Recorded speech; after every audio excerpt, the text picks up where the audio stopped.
Hello class, welcome. I am your English teacher Gaurav Rai.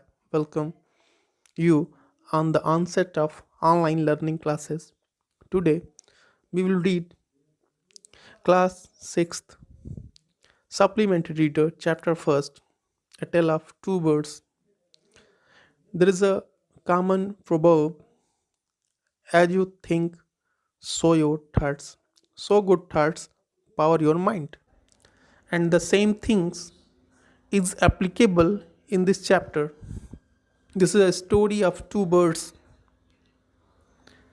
They had been separated by their mother when their mother had been died because of stormy wind, and one bird landed near the cave of a gang of robbers, and second one landed near the ashram of rishi. So one day what had happened, when king one day a king came there in a forest. He was chasing a deer. He was exhausted, tired. He got off his horse. He sat under a tree near the cave. The king was surprised when he heard a voice. It said, "Take away the king's jewels and horse." The king saw a big brown bird on the tree. He also heard faint noise coming from the cave. He rode away very fast. Then the king reached near the Rishi's ashram. He tied his horse to a tree.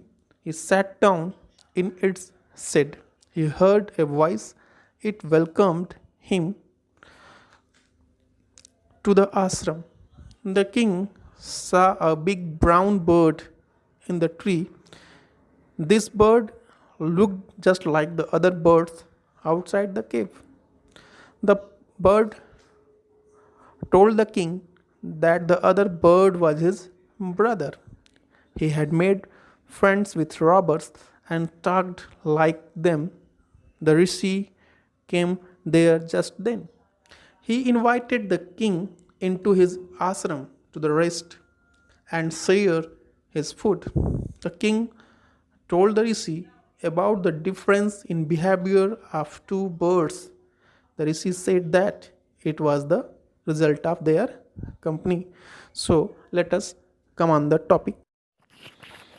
There once lived a bird and her two newborn babies in a forest. They had a nest in a tall shady tree, and there the mother bird took care of her little ones day and night. In the first paragraph, we read that there once lived a bird with her two newborn babies, their two babies, in a forest on a tall tree, shady tree. Shady means shielded from sun, and they were living on a nest on the tree. And there the mother bird took care of her little ones day and night. And the mother bird always looked after them properly, the little ones day and night. One day there was a big storm. There was thunder, lightning, and rain, and the wind blew down many trees.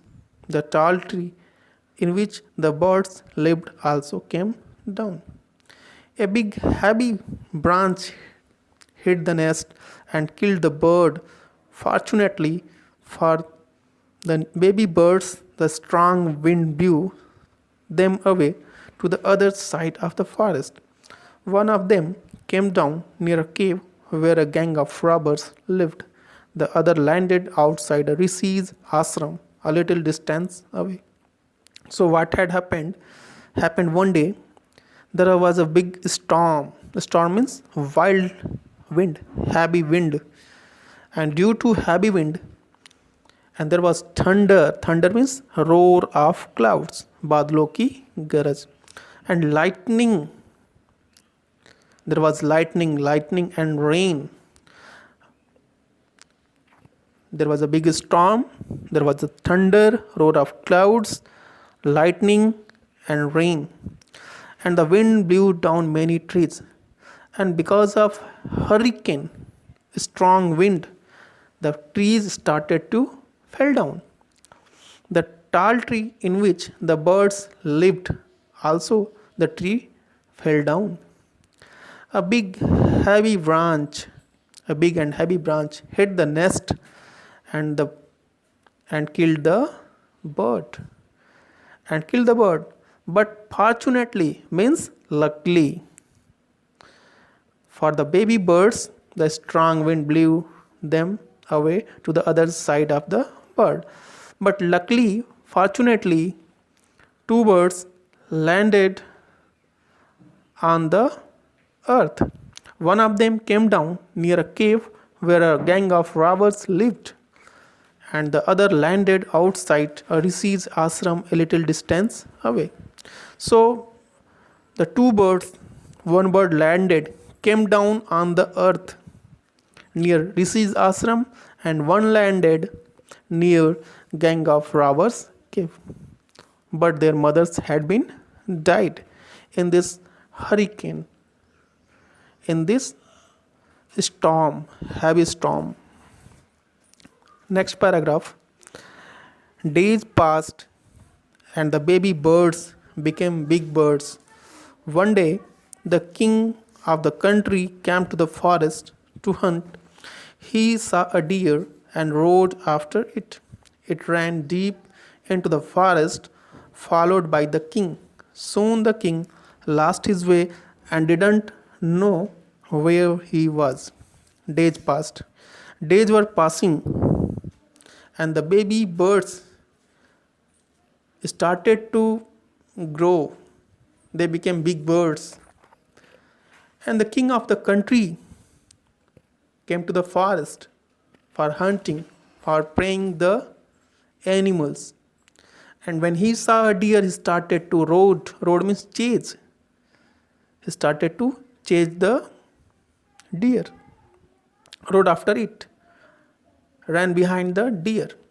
And it ran deep, and the deer started to run deep behind the forest. The king started to chase, follow the deer. Soon the king had forgotten his way and didn't know where he was. Come on, the next paragraph. He rode on for a long time till he came to the other side of the forest. Very tired by now, he got off his horse and sat down under a tree that stood near a cave. Suddenly, he heard a voice cry out, "Quick, hurry up! There's someone under the tree. Come and take his jewels and his horse. Hurry, or else he will slip away." The king was amazed. He looked up and saw a big brown bird on the tree under which he was sitting. He also heard faint noises issuing from the cave. He quickly got on to his horse and rode away as fast as he could. The king came on for a long time. He started to chase the deer, and he came on the other side of the forest. He was very tired, exhausted, and he got off. He came out from his horse. He came out from his horse and he sat down under a tree near a cave. Suddenly he heard a voice cry out. He heard a voice, and the voice was coming from the cave. "Quick, hurry up! There's someone under the tree." And on that place, someone was issuing this voice. And the voice was, what was the words? "Quick, hurry up! There's someone under the tree. Come and take his jewels and his horse. Hurry, or else he will slip away. The voice was calling these words, hurry up, quick, otherwise the person will slip away, run away. Come and take his jewels and his horse. The king was amazed.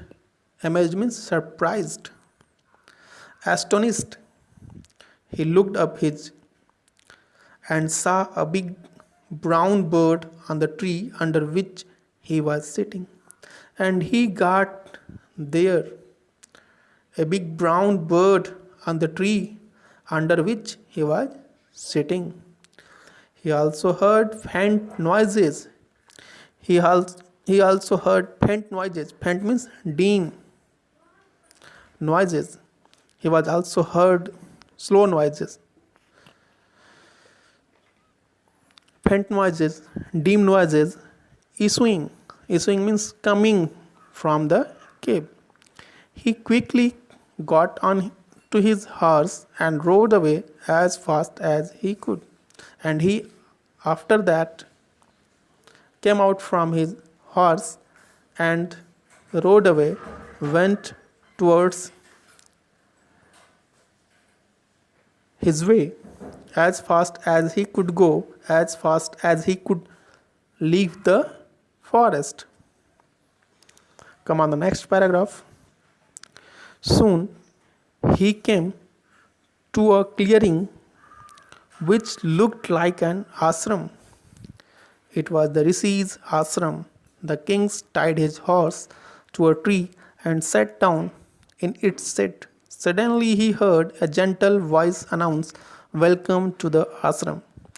Sir, please go inside and rest. The Rishi will be back soon. There's some cold water in the pot. Please make yourself comfortable." The king looked up and saw a big brown bird in the tree. He was amazed. "This one looks like the other bird outside the cave," he said to himself loudly. In this paragraph, we get that